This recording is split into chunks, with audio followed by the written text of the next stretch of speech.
இது Tamil cinema channel மூலயமா மறுபடியும் உங்களை சந்திக்கிறதுல ரொம்ப சந்தோஷப்படுறோம். கடந்த 6 எபிசோடா 1960 காலகட்டத்தில் வந்த வெவ்வேறு ஜேர்னரில் வந்த படங்களை பற்றி பார்த்தோம். இந்த வாரமும் அதே காலகட்டத்தில் மக்கள் கொண்டாடின ஒரு முழுநீள நகைச்சுவை படத்தை பற்றி தான் பார்க்க போகிறோம். வாங்க எபிசோட்குள்ளே போகலாம். இப்போவும் சரி, அந்த காலகட்டத்தில் இருக்க பொருளாதாரத்தும் சரி, ஒரு மிடில் கிளாஸ் ஃபேமிலியாக வாழ்றது வந்து பயங்கர கஷ்டமான விஷயம். அவங்க வாழ்க்கை எப்படி இருக்குன்னா, ஒரு கைத்து மேலே நடக்கிற கதை தான். இன்னும் அவங்களால இப்படியும் போக முடியாது, அப்படியும் போக முடியாது. மாதம் 1ஆம் தேதியிலேருந்து 30ஆம் தேதி வரைக்கும் ஒரே போராட்டமாக தான் போயிட்டு இருக்கு. இந்த இஎம்ஐ அடைக்கணும், அந்த கடன் அமைக்கணும், வீட்டு மளிகை சாமான் வாங்கணும். அவங்களுக்காக வாழ்ந்துக்கவே மாட்டாங்க, அவங்களுக்காக டைமே ஸ்பெண்ட் பண்ணிக்க மாட்டாங்க. ஸோ எப்படின்னா, மற்றவங்களுக்காகவே வாழ்ந்துட்டு பக்கத்து வீட்டுக்காரன் என்ன பண்ணுறான், அவன் என்ன புதுசாக ஒரு பொருள் வாங்கியிருக்கான், அந்த பொருள் நமக்கு தேவையே படாது.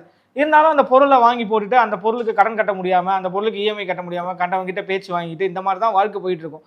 ஸோ அதுக்கு என்ன ஆகுனா, கடைசியில் வந்து எதுவுமே கட்ட முடியாமல் அவங்களுக்கு வெறும் ப்ரெஷர் தான் கொஞ்சம்.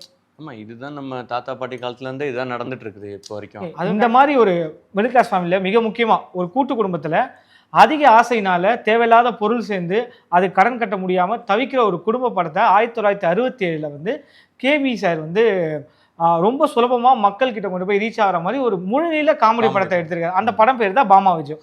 அந்த படத்தை பற்றி தான் நம்ம இந்த எபிசோடில் பேச போகிறோம். சரி சரி, இந்த படத்தோட பேர் என்ன நீ சொல்லிட்டேன். இந்த படத்தை நடித்த நடிகர்கள் பற்றி, டெக்னீஷியன் பற்றி சொல்லிட்டேன்.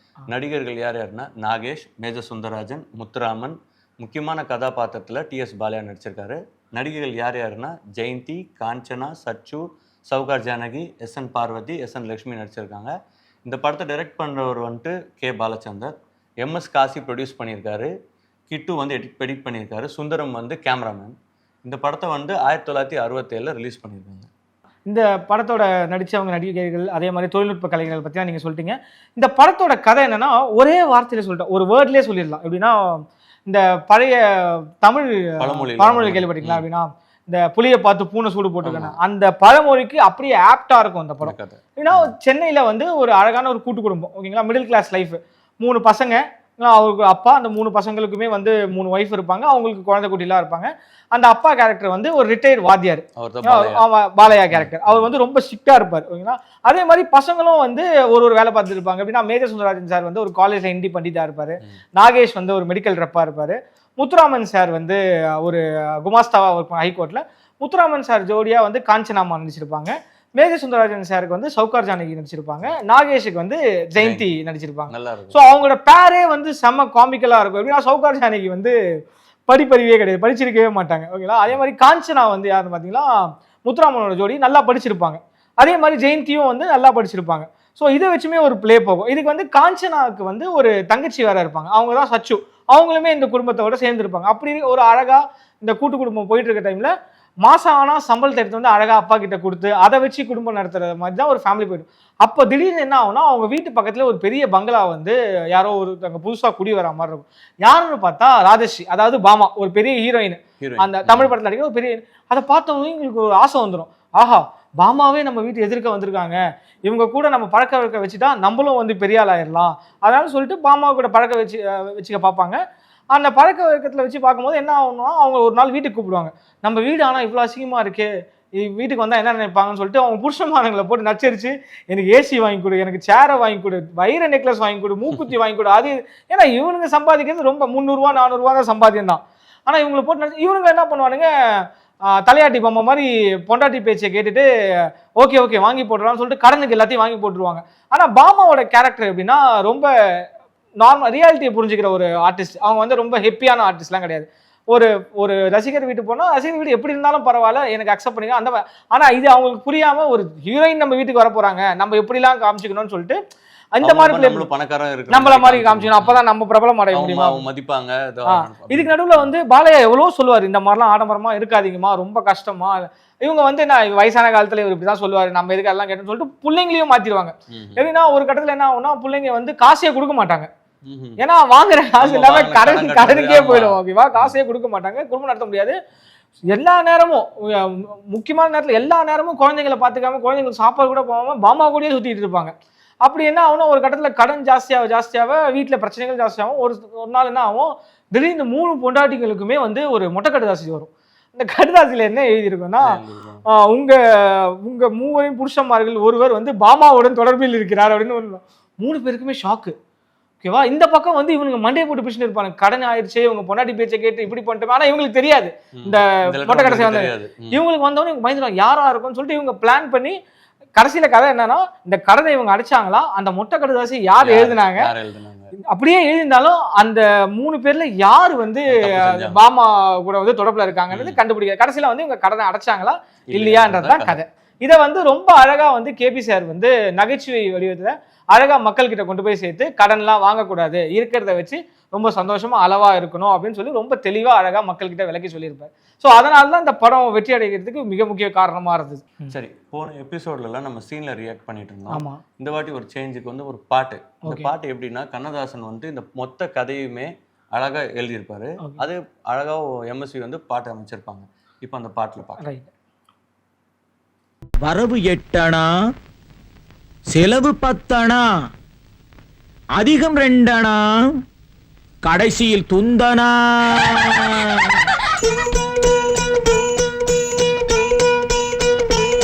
வரவு 8 அணா, செலவு 10 அணா, அதிகம் 2 அணா, கடைசியில் துந்தனா துந்தனா துந்தனா. 1 2 3 4 5 6 7 8. வரவு 8 அணா, செலவு 10 அணா, அதிகம் 2 அணா, கடைசியில் துந்தனா துந்தனா துந்தனா.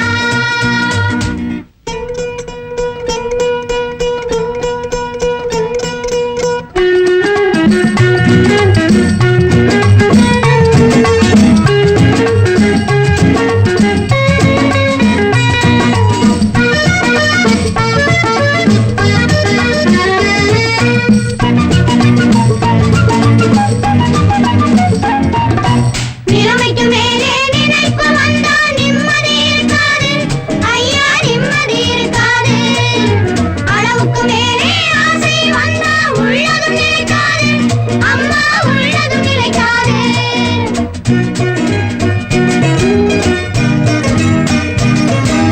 வயசுக்கு மேலே உலகத்தில் உள்ள நல்லது பிடிக்காது மாமா, நல்லது பிடிக்காது. வயசுக்கு மேலே உலகத்தில் உள்ள நல்லது பிடிக்காது மாமா, நல்லது பிடிக்காது. வயசு பிள்ளைகள் புதுசா பெருசா வாழ்வது பொறுக்காது அப்பா, வாழ்வது பொறுக்காது. வயசு பிள்ளைகள் புதுசா பெருசா வாழ்வது பொறுக்காது அப்பா, வாழ்வது பொறுக்காது. வாடகை சோபா 20 ரூபா, விலைக்கு வாங்கினா 30 ரூபா. வாடகை சோபா 20 ரூபா, விலைக்கு வாங்கினா 30 ரூபா. வரவு 8 அணா, செலவு 10 அணா. எவ்வளவு அழகா ஒரு பாட்டிலேயே அழகா சொல்ற, வாடகை சோபா 20 ரூபா, விலைக்கு வாங்கினா 30 ரூபா. எதுக்குடா நீ போய் வாடகைக்கு வாங்குற, 30 ரூபா கொடுத்தா விலைக்கே வாங்கிடலாமே, எதுக்கு கடன் படுற அப்படின்னு ஒரு அழகா கண்ணதாசன் வரிகள் பாருங்களேன், ரொம்ப அழகா அதுக்கேற்ற மாதிரி அழகா எம்எஸ்வி வந்து டியூனை போட்டு ரொம்ப அழகா அந்த குட்டி குழந்தைங்களையும் ஆட வச்சுட்டு, அதோட நாகேஷோட பெர்ஃபார்மன்ஸும் டான்ஸும் பயங்கர சூப்பராக இருக்குங்க. சரி, நம்ம இந்த பாட்டை பார்த்துட்டோம். இந்த பாட்டை மக்கள் எவ்வளோ ரசிச்சாங்க, இப்போ எவ்வளோ ரசிக்கிறாங்கன்னு மக்கள்கிட்டே போய் கேட்டலாமா? அப்புறம் அவங்களுக்கு பிடிச்ச சீனையும் மக்கள்கிட்ட போய் கேட்க, இந்த படத்தை பற்றி முக்கியமான விஷயங்களை மக்கள்கிட்ட போய் கேட்டு தெரிஞ்சுக்கலாம். எங்களோட முதல் படம் வந்து பாமா விஜய். இந்த படம் பேரை கேட்டவன தோன்ற ஒரு விஷயம் என்னவா? அதுல இந்த குழந்தை வரவேட்டனாதான் சூப்பர். அதுல ரொம்ப பிடிக்கும். அந்த சின்ன பசங்களோட சேர்ந்து அவர் அந்த டிஎஸ் பாலையா நடிச்ச நடிப்பு ரொம்ப பிடிக்கும். அவங்க எப்படி அந்த கூட்டு குடும்பத்துல அவங்க இருந்துட்டு மருமகளா அவங்களோட சேர்ந்து இருக்கிறது ரொம்ப பிடிக்கும். ஆனா மூத்தார் பொண்டாட்டி நல்லா இருக்கீங்க. நாகேஷ் தான். பாமா விஜய்னால நாகேஷ் தான் வராரு அவங்களுக்கு. அவர் இல்லனா படம் ஓடுறதுக்கு படம். உங்களுக்கு அந்த படத்துலயே ரொம்ப பிடிச்ச சீன் காட்சிகள் என்ன இருக்கும்? பாமா விஜய் அந்த 3 பேர் இருப்பாங்க. ஆமா, 3 பேர் அண்ணன் தம்பி 3 பேர் இருப்பாங்க.